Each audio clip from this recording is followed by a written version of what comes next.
Okay, so let's just put you on a nicer view so I can see some of you. So let's have a look. Let's just introduce myself first. If some of you might know me from other webinars, for some it might be the first time. I'm not going to read through all of those words because it's too much. You'll probably guess it's a British accent, but I've been in Singapore for over 10 years now. Half the time, or less than half now, was in the corporate space. So I come from a finance background, working for like Morgan Stanley, Goldman Sachs when I was younger, but Morgan Stanley was 9 years. And that took me from England to Australia for 3 years. And then from Australia, after financial crisis, I came to Singapore. So that's how I sort of ended up here. Now I've settled here, you know, with sort of expats, we either stay here for 2 years or we stay here almost for the rest of our lives. So I'm quite settled in here. What that's allowed me to do is work across the region. I've managed teams here and across Asia, and I've also been a professional trainer and speaker for the last 6 or 7 years.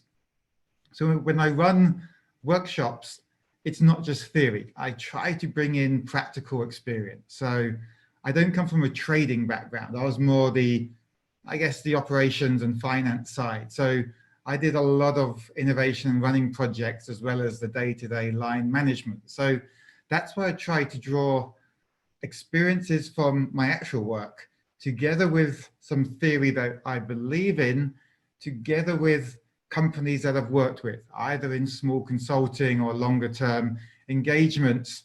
So I still keep that sort of that pragmatic and practical side to innovation and change rather than just having a theory, which, you know, is fine, but it's never as good as saying this is what the theory is. In reality, this is what we have to look out for. When we run workshops, I look deeper at where people are from and what level they're at. So if it needs to be more from a leadership side, we go more from that higher level. What does it mean to actually lead and drive change rather than just participating in change or being a change agent? That will often depend on the title or the level which you're at, or the responsibilities. We don't always need titles, but the responsibility you have within a firm. Now, as I go through this morning's session, I'll try to talk for maybe 40, 45 minutes, leave some time for questions, but feel free to ask questions as we go through. So I don't want you to feel as if you can't ask questions as we're going through. So if it's a question, just ask. It's a small group, so I can manage the questions fine. I don't need to leave them till the end. Okay, so maybe we can just get people writing in the chat box. Let's just reflect. We've been through one of the biggest periods of change that we're probably likely to have in the next 10 years and for the last 10 years, unless you happen to work in finance and you went through the financial crisis, which was quite dramatic in itself. We've gone through a big period of change the last few months. So rather than looking at it negatively, which some people still do, what are some of the best learnings or takeaways that people have had from the last few months? Or what way have you either tried to improve yourself or have you seen your organization improve over the past few months? Anybody want to share anything in the chat box?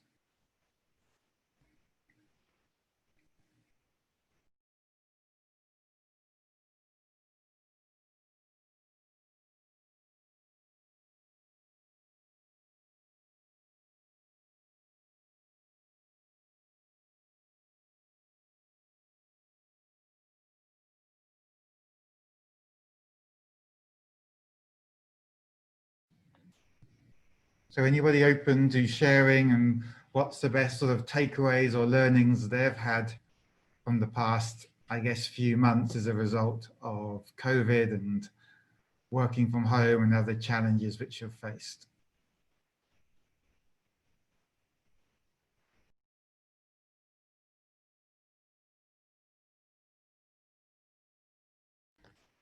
Okay, Christel's coming in, learned that your team are able to adapt quickly. Yes, are you able to give an example of how you've adapted? Are you able to share one thing of what you've had to adapt to?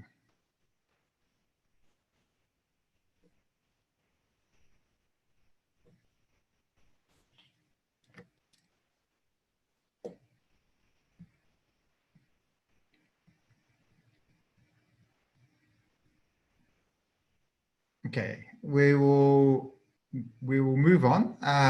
Let me just share the one thing. One of the things that I've seen is, building on from Crystal's point, that when we don't have a crisis or a pandemic or something going on to push us, often we work slower, or we keep in our current ways and our old ways. And we know we're not supposed to, but the realities are we get busy in our jobs, and therefore things like innovation and change, they don't have the same priorities, because there's not the same need. The needs are the day-to-day pressing issues. That's often the challenges which we do have. So what I found quite interesting is, over the last few months, companies have moved quicker than they'd ever do beforehand, mostly from a necessity. But therefore, why can't we work that way on a month-by-month basis? I know it's not as simple as that, but in most firms I hear similar responses as far as, oh, we don't have time for that, or this way actually works fine, or we only changed it last year. And it might have worked last year, that change, but it doesn't mean you shouldn't change it, again. So we know that change is always coming, and the challenge in most corporates now, or organizations, is, well, what does this mean going forward? Because we don't really know what this new normal is supposed to be, if the new normal is even a thing. I mean, we don't really know if the new normal is a thing yet. So that's the challenge that we have, is how do we adapt? Now, if hopefully, like Crystal, you've learned that you can adapt fast. So therefore, that's good. But of course, the best thing is to be able to predict it, or to be able to get ahead of the curve. So we're not always trying to react and try to sort of, I guess, catch up. We want to be ahead as much as we can. Now, just to share a little bit of research, and this came from the British Chamber, which I'm an active member of. And they've been doing surveys on a month-by-month basis. This is about a month old now. But what they saw, if we look at the top and the bottom ones, is, and that's where the boxes are from. So in the pink, which is March, and the blue is May. So at the start in March, people weren't sure what the impact was going to be. And this is sometimes the case with change, or even the reason for driving innovation. We don't have that confidence. We don't know. But by May, 42% were expecting revenues down by 20%. And even the 11 to 20% below, where it says 30% were at that number. What it shows is, over time, we get more confident, of course. We see data. We see other people either struggling or adapting.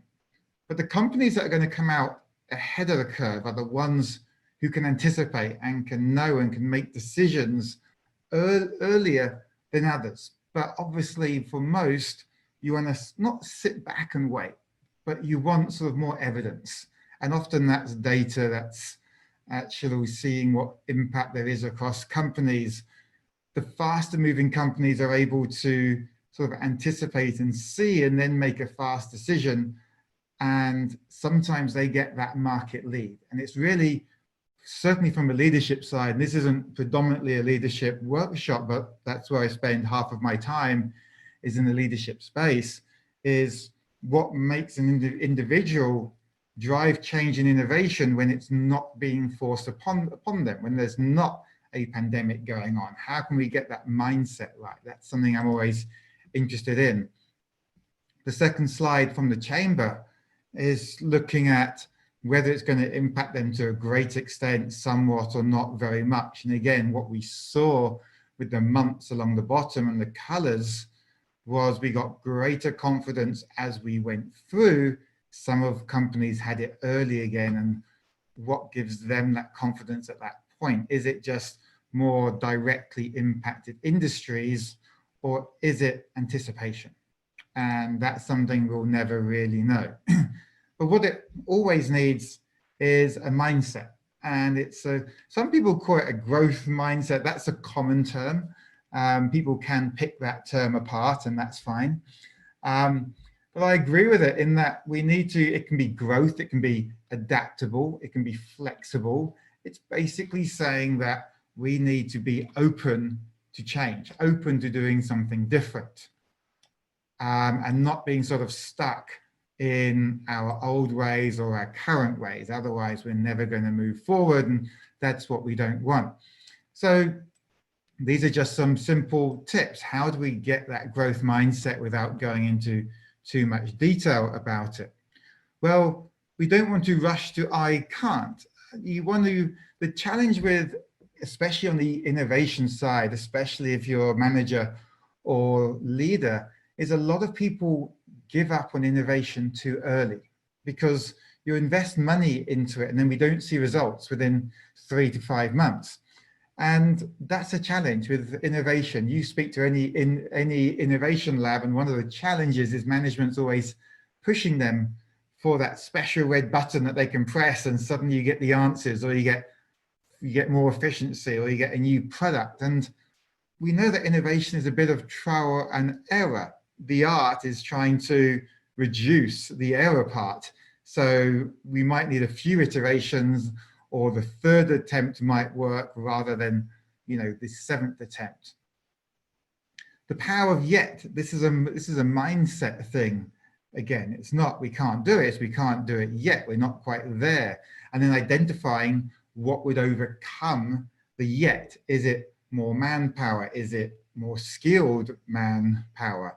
Is it different technology? Is it buy-in from senior leadership? Most things aren't a hard no. They're just a not yet. Third one, what can we do differently next time? There's a bit of learning.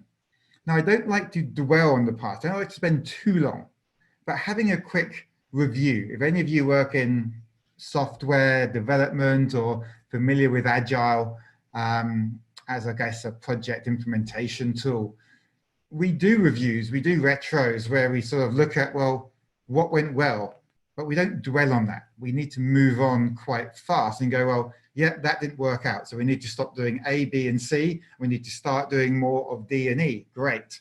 And then that's it. Then we're looking forward the whole time. Learn to fail better. I've mentioned that. It does happen.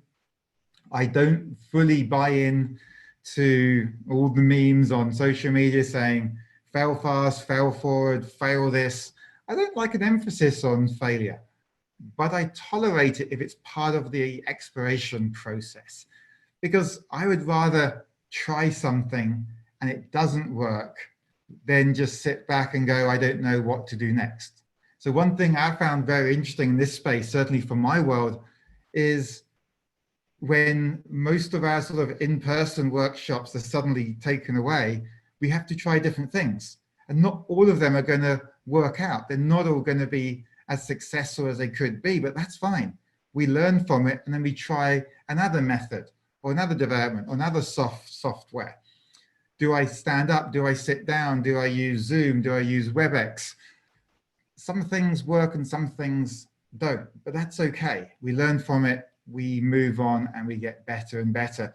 And the fifth one is this curiosity. I like people who are curious, if we're saying, well, let's try it. Haven't done it before. And it's almost seen as something exciting. So a lot of, even before you go into frameworks or anything around change and innovation, is really about getting your mindset right. And that's on top of everything else that is going on. So that's the challenge, is you've got so much going on, but I'm still asking you to be able to think positively. When you might have had revenues lost, you might have had to furlough staff. But for me, this is a time where we double down. This is a time where we really start to invest, either in innovation or in developing people. So when I was in, I guess, the finance world during the financial crisis, we had to lose about 1/3 of our staff. And that wasn't easy because we'd been building up and sort of doubling headcount over 3 years prior, and then we had to cut 1/3. But even though we cut 1/3, we still had some excess capacity. So what do? We actually went into overdrive on training and cross-training into different people's roles and how to use better systems and reaching out to clients. It was a time for experimentation. It was a time for doing something different. We couldn't sit back and go, oh no, we've lost staff. We actually just sort of doubled down on that investment into ourselves and into the team and said, how do we come out with this stronger? it's a mindset change in many ways, and then you can get into the more functional side. This diffusion theory, sometimes people call it diffusion of innovation, sometimes diffusion of change. We're talking about similar things here. If you look at a standard distribution bell curve here, and lots of research has gone into this, it's quite a famous graph, it's not mine. And what they're saying is very few people are actually the innovators, the leaders, the people who anticipate. And some people would put sort of Steve Jobs in that innovator side. And even though I'm going to talk about design thinking at some point, Steve Jobs was very sort of anti that, not anti it, but he would say, well, my customers don't know what they want. And that can be true, but most people can't anticipate. I mean, I didn't think I wanted an iPod that attached to my sleeve so I could go running and it could hold 1,000 songs. That's going back 20 years or so when the first iPod came out. I didn't know I wanted that. So you've got to have an innovator's mind. But then some people, that sort of 13.5% might be the early adopters. They're the ones with that growth mindset. They're the ones who say, let's try it. So when we were sort of going out trying to, I guess, encourage more virtual workshops in this space, or how can a webinar or virtual workshop actually deliver the same type of value as the in-person side, there were some clients who were early adopters and said, yeah, let's try it, especially if they've used you before or the company before, because there's a trust there. Others were sort of in that sort of middle bit, the early majority and late majority. Oh, we're not sure, we'll see what happens. Can we do in person maybe in July or August? And then we realized July and August wasn't going to work. So again, a lot of this is a mindset thing and a curiosity as to what's going to make the difference with you? What's going to make you on this left side, an early majority or an early adopter? You don't need to be an innovator to successfully drive change and innovation, but you can be an early adopter, someone who's willing to say, let's try it. But to be honest, people are sort of not risking their jobs, but your reputation and your standing within the firm, and this is what holds a lot of people back, can be based on whether you're an early adopter. You can be an early adopter and it doesn't work. And therefore, what does that mean from a compensation side or a review side? And it's that fear that holds people back quite often. So I spend quite a lot of time with HR teams trying to encourage them to think about the way we compensate and the way we evaluate people, because it's not structured to encourage innovation and change unless we're reacting to things or we're very sure. But to be honest, the speed at which markets and industries move now requires us to take a calculated risk. But we also need to be rewarded for that calculated risk if it doesn't turn out necessarily. So with change, whenever I run a full change workshop, I do it in sort of two halves. One is looking at the mindset side. How do we get the mindset? How do we navigate the people? So if you're a leader, how are we communicating with them? How are we keeping them updated? How are we anticipating their reactions to change? So a lot of people experience the 𝗂𝗯𝗃 curve or the curve of grief, where they go into a valley of despair and then come back out of it. And your job as a leader is to try to help them sort of hop across the chasm, which is that valley of despair when big changes go through.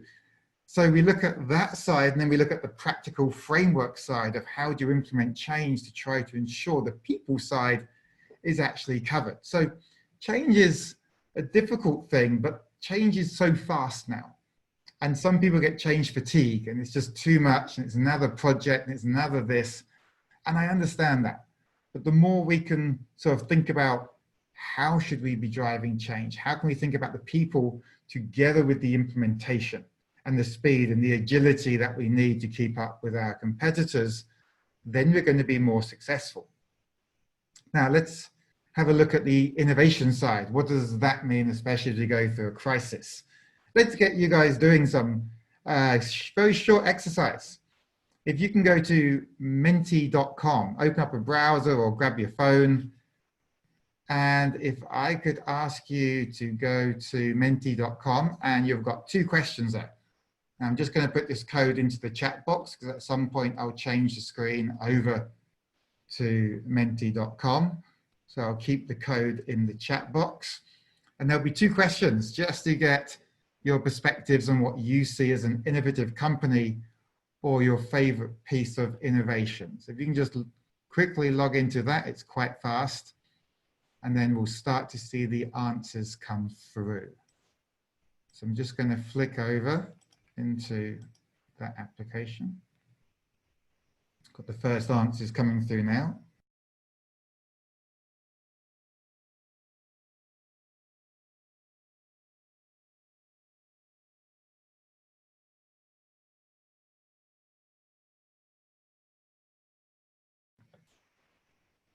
Okay, I've got some of the favorites coming up with Netflix, Apple, Alibaba, Google. Yes, Netflix is one of my favorite ones, especially from a case study perspective, because I guess if you're into leadership and management, there's a great case study with Netflix looking at when they try to transition and move away from delivering physical DVDs and focus just on the streaming side. They lost, you know, hundreds of millions or even billions in revenue because they sort of mismanaged that transition. So it's a great case study, but they do a lot of good things that people don't see behind the scenes with the actual software to make sure that all the times where they're suggesting new programs and new movies for you to watch, it's based on an algorithm that, you know, they estimate saves sort of millions per month in retaining customers on their side. What's some of the favorite innovative products that are going on? Apple products like iPhones. Yes, so the smartphone really changed a lot of things. There's no question on that. A lot of us use, well, whether you're Apple or Samsung or even Oppo. And Huawei are coming in and innovating on the smartphone. So they're trying to do a cheaper phone, but focusing on, I guess, the core functionality that we use phones for. Most people still use it as a camera and a web browser, maybe an email checker. So if they can focus on that and deliver it cheaper, that's where they've been successful. Okay, I've got quite a few Apple fans. I try to play the other side, but to be honest, I'm on a MacBook Pro, I've got an iMac next to me, and I've got a phone and all types of products. So I'm bought in to the whole Apple story as well. They've done very well in that regard. Oh, a couple more coming through. Wireless charging. Yeah, that's an interesting one, especially when rumors of the iPhone 12 are now saying that it's going to come without a charger. And what does that mean? At first I thought that's outrageous, because if any of you have a MacBook Pro, you realize that you've got to have an adapter for almost everything that you want to use. So I get annoyed sometimes with Apple trying to charge me more for things, but then do we need a charger if we're using wireless charging? Because a lot of people don't actually use the charger now. We've got old ones lying around. So it'll be interesting to see how that goes. Okay, let's move back into the PowerPoint here. Now, when you think about innovation, a lot of people think, I'm not innovative, or I don't lead an innovation team, or it's driven by a projects team. And I understand that, not all places, of course, but many places. And many people think innovation is only a product. So the point of this slide is to really keep your mind open to what innovation is. Yes, most of the time it's a product. It's that shiny new iPhone, it's a webcam, it's whatever new functionality you're using in this virtual world. I've got a Stream Deck here. It's like a hotkey button thing. It's like, oh, great, new products. I love products. But a lot of us can't design products. It doesn't mean we can't be innovative. You might be managing a more process-driven department. Great, innovate on the processes. How can you make it more efficient? How can you remove a number of steps? Do a process map or a journey map and identify how many touch points or what the flow is, and say, well, how do we cut that out? We might be able to cut elements out through a new product or through efficiencies or the application of another external software. So many companies over the last few years have made the sign-off process easier by using something like DocuSign. So they make the process more streamlined by bringing in an external software. So we don't need to physically sign all these documents now and post them and do that slow way we used to work in the past. And therefore that process is more streamlined, or forms going online, streamlining a process. Down the bottom is a business model. Now, this could be diversification, yes, but Grab's a great example of this, because when I think about innovating on the business model, you don't want to start from scratch and have multiple different companies, although that is, perfectly valid. It's what Alibaba do. But I like it when you can leverage existing infrastructure. So we're not reinventing the wheel per se, we're trying to build on what we've already got, and can we bring in additional revenue streams using that existing infrastructure? So the ride-hailing apps do this quite well. They start off with the ride-hailing service. Then they might go into buses. Then they go into couriers, because if you've got the people, the drivers, the motorbikes, the cars, well, we can now be a courier service and deliver those. They can go into food. Grab are now trying to be a digital bank. So that's the more extreme side.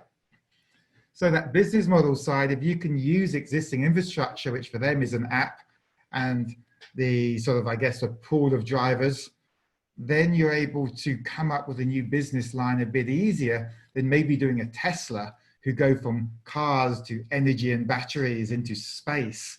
And that's a bit more of a drastic business model change, but it's still valid.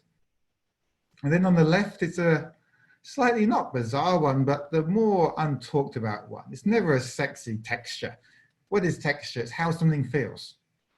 So with this one, it can be branding. It can be a website. It can be a physical redesign of an office. We know about Google offices with slides or meeting rooms made out of carriages. But I like, from a Singapore side, what DBS have done. Now, if any of you are DBS customers and have gone into the Plaza Singapore branch over the last sort of 3 or 4 years, does anyone know, I've kind of given it away with the text there. If you go into Plaza Singapore, a DBS branch, the first thing you come across now is a cafe. And when that first happened, I thought I was in the wrong place. I thought they'd moved the whole branch, because you walk in and there's baristas making coffee, and I'm thinking, what's going on here? But they're trying to change the texture, the experience, the feel of going into a branch. They know they can't do as much about waiting times. So why don't we make the branch experience more relaxed, more engaging? You can get a nice coffee, not a machine coffee, a proper made one. Then you walk in and you get a whole bunch of customer service agents trying to solve your queries while standing up with their iPads. Next up, virtual teller booths. So you can go in, you can speak to cashiers or tellers in a different country. That's a cheaper, more private way. Then they've got an AI-driven, I think, insurance or wealth management type desk. The final bit is the cashiers and the tellers. So the way something feels can still be innovative, bringing in a few different things. So don't always think it's got to be the shiny product. That's what the key message is there.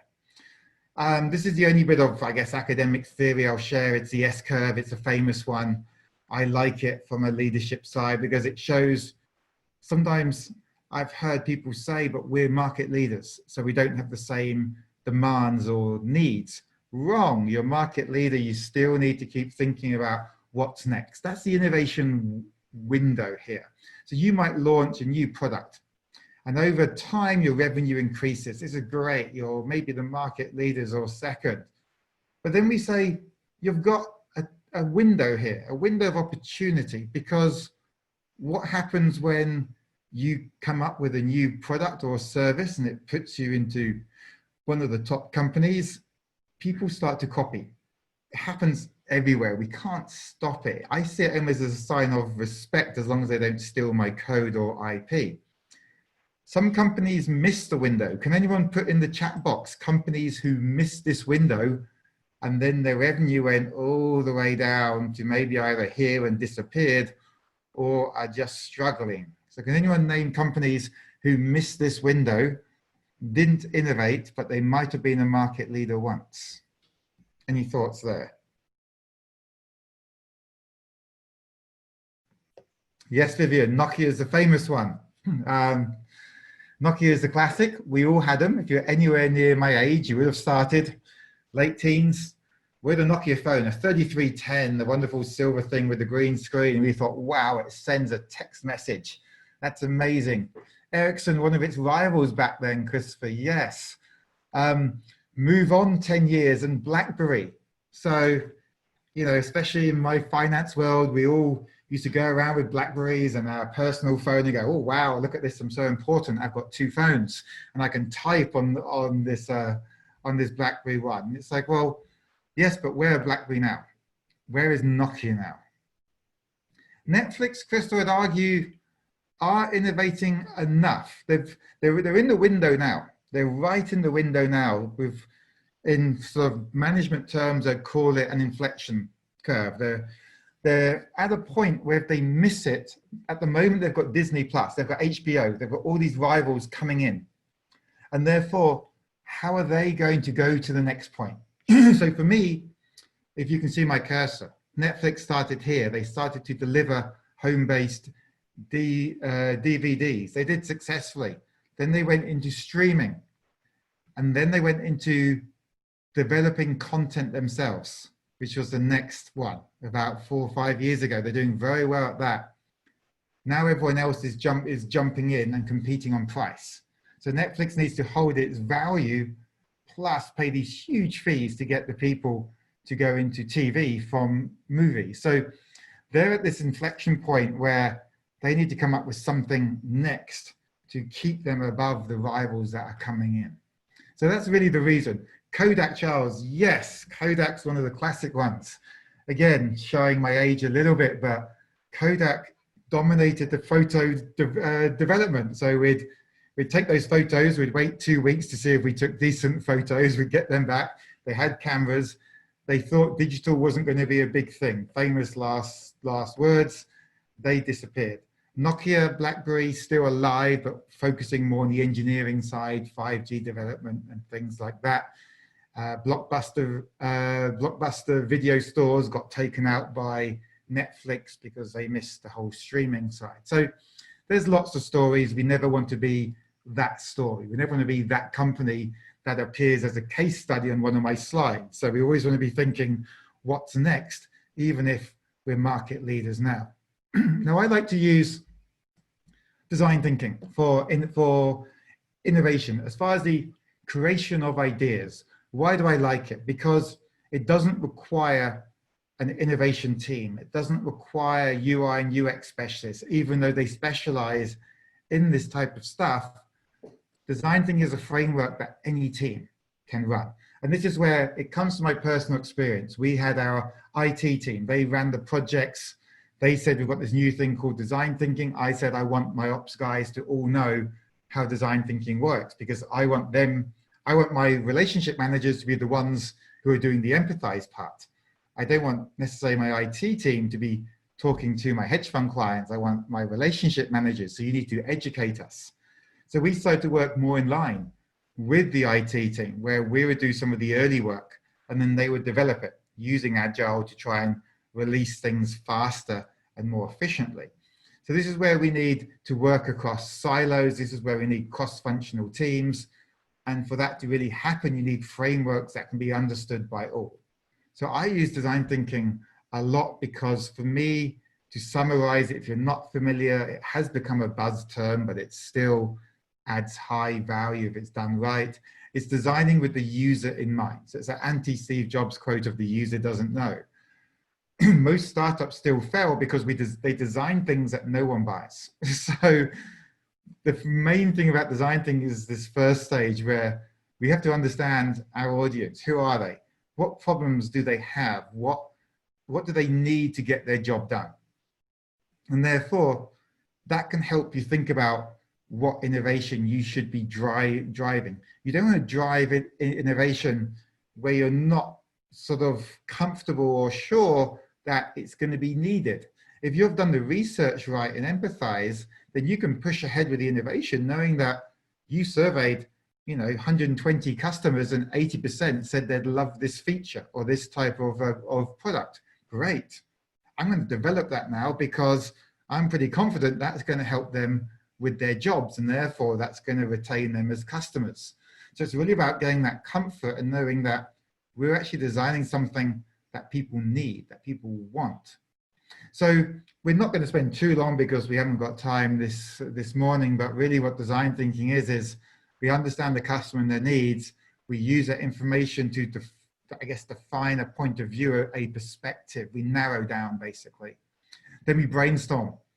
And then you build a rough prototype, a visual representation of what that is, and then we test it. And we say, well, we built this prototype. Do you think it's good? And that's where sometimes beta testing comes in. I'm sometimes asked by Grab to test new functionality before it goes out to the wider audience.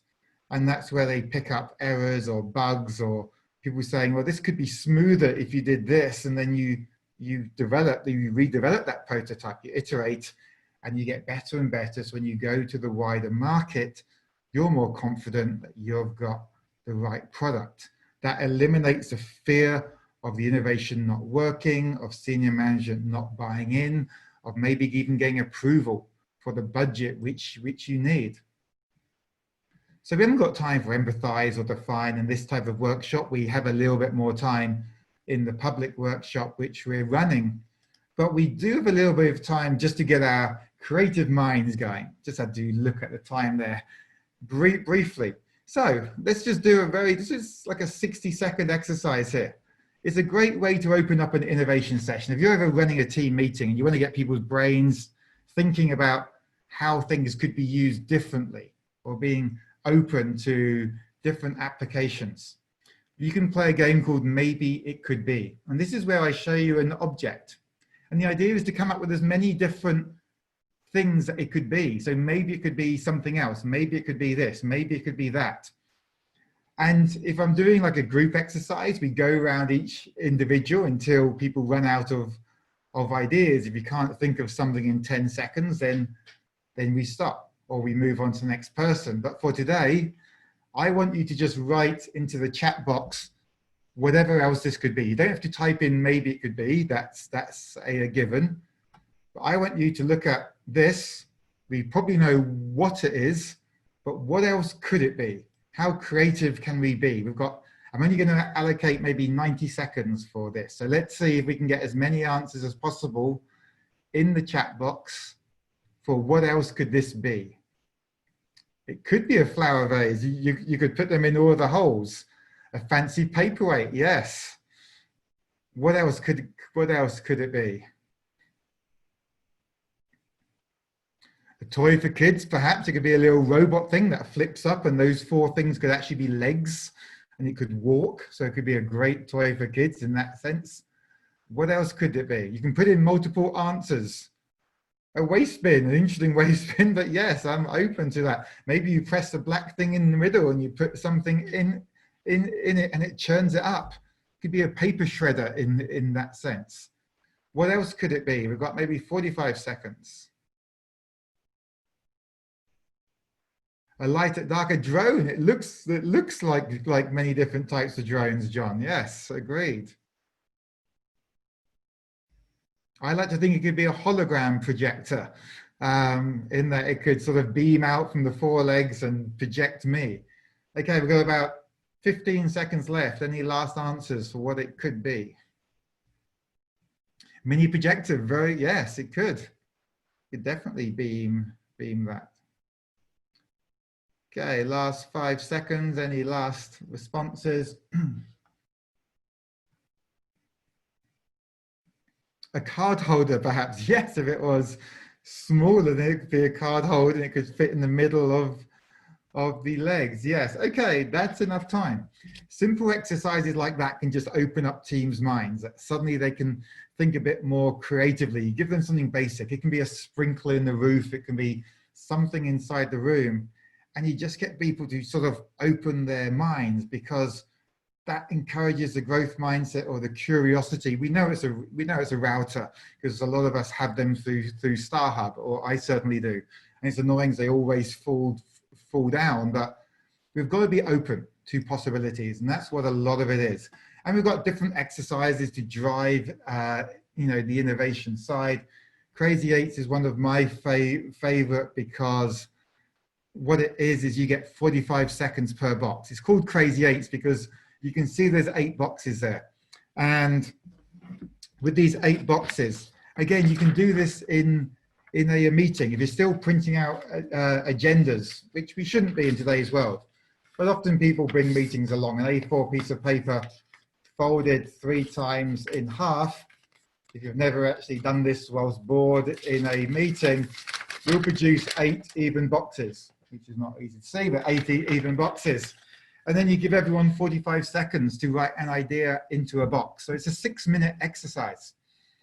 And this is to innovate on the theme. So maybe you've done the research and you've thought, right, I need to come up with how can we improve the bank branch experience for elderly customers.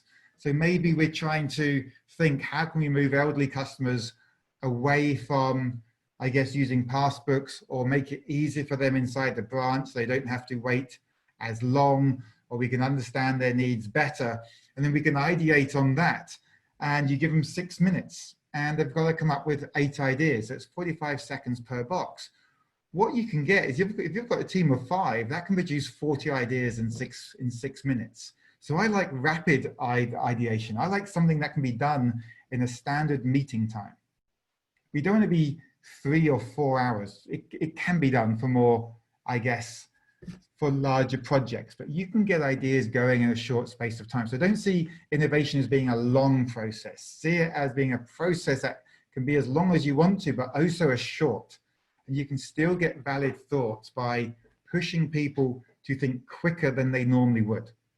And that's similar to everything else we've talked about. What we're doing with exercises like this is changing their mindset that they don't need to overthink what an innovation could be. They just need to get it on paper. Then they can discuss it. Then they can sort of debate the pros and cons and expand it and dismiss some bits and carry other bits forward.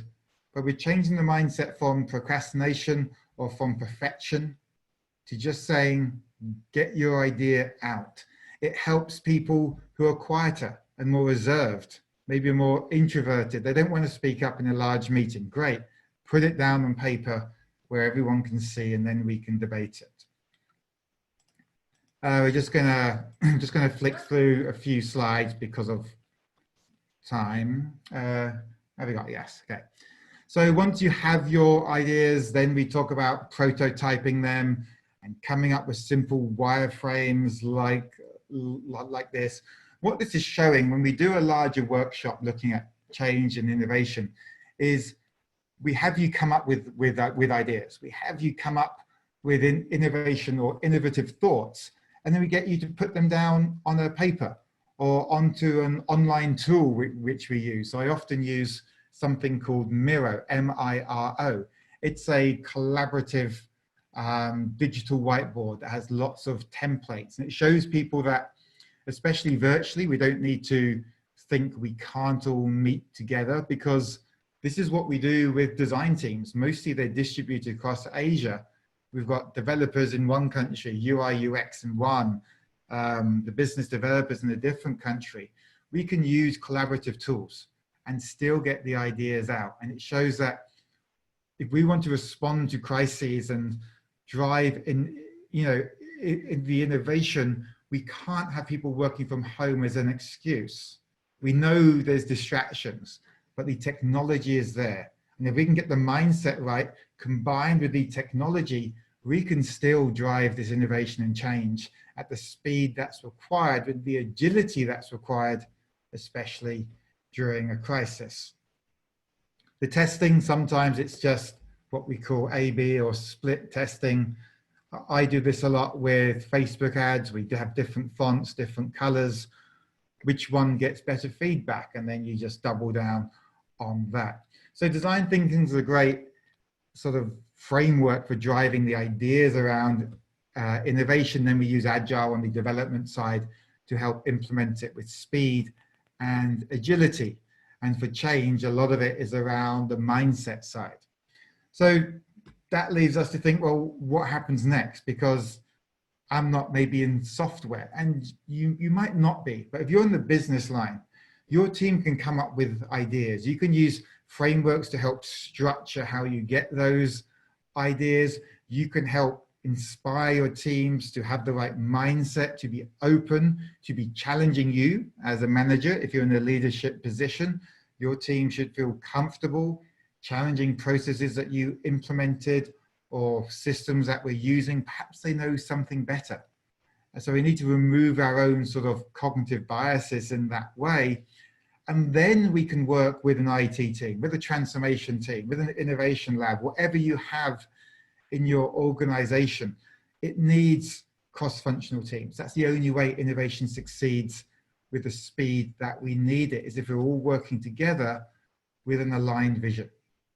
And if you're in a leadership role, part of your job is to help create that alignment and to say, well, this is where we need to be from a business side. Our customers are telling us this. This is the research we've done. This is our rough sketching. Can you help us out? And then people can help you with the budgeting and the time estimations, prioritization, everything else. The last slide for today is really looking at what are some of the classic obstacles which we see. And I'm not going to read through all of them because you can see it on your screen, but we can look at the top and the bottom one. And these are the ones we hear the most as far as obstacles. The top one, focus on daily business and short-term goals. Understandable, especially in a crisis, because some companies are just struggling to survive. Therefore, how do we think about anything else? I guess the catch-22, or the irony there, is if we don't innovate, we might encourage that speed of decline. Whereas actually, if we're declining, that's when we really need to think, well, what can we do differently? How can we maybe innovate the business model? How can we've seen companies change on manufacturing, what they're manufacturing, to manufacture something related to a crisis, and they save jobs and things. So it's actually the time where we need to find time, find a little team that can step away mindset-wise for a few hours and just think about, what can we do next? What's the next thing? Let's not be that Nokia or that Kodak company that misses the window. And what a crisis does is it shortens that sort of window of opportunity. With the bottom one, in budget and resource, by resource I mean headcount and people. Resources are difficult to increase in a short time period. Any of you who hire will know that we can't just say, yeah, 4 more headcount. Yes, that's easy. We'll have them in next week. We've got to get approvals. We've got to find the right people. They've got to resign. Then they all want a holiday. It's not easy. But with the budget, if you work for a larger organization, if your idea is strong enough, the budget rarely gets declined, or the project really gets declined based just on like budget. If I had a really good idea come to me, and yes, I had the fortune of working for a large organization with more resources, if the idea was strong enough, if they'd researched it, if they'd spec'd it out, I would borrow money from another division. We can do creative accounting with our finance teams. If I'd used up my budget for the year, but the idea was awesome, then I'd start talking to my peers and say, do you have a budget that I can use? This is the idea. I'd have to sell it to them. So my team would have to sell it to me, and I'd have to sell it to them. So that idea has got to be good from my team for me to be able to sell it to get the budget. If the idea was good, I rarely lost on a budget argument, but sometimes they got delayed from a resource constraint. So I understand that. The other main thing is, if your leadership team aren't bought into it and they're too risk averse, to be honest, you're going to struggle. That's just a fact of life, that you need leadership to often sign off on things. And that's something often not within your control. It's a battle that goes on in many organizations. If you've got a CEO like Piyush Gupta from DBS Bank, who's very open, who wants change, who helps to drive it, who's a cheerleader for it, life becomes a lot easier. If your senior leadership team aren't as supportive, it is going to be more difficult. Your argument just has to be stronger. So put it from a revenue perspective, from a client value perspective, whatever you're measuring within your firm, what is success? And that gives you the best chance. So that's just, I guess, a short overview of the type of topics we will discuss. Actually, I'm going to flick forward a slide first.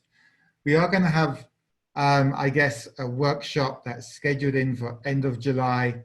It's a half-day one, so we actually innovate on some things. We look at some of these frameworks around change, innovation, and how can we drive it, so a little bit more from that leadership side.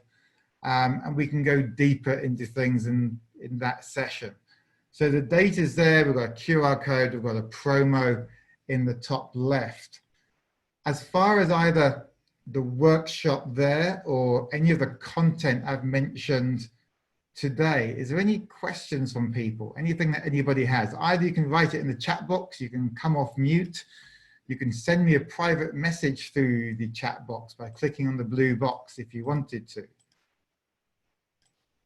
Any questions?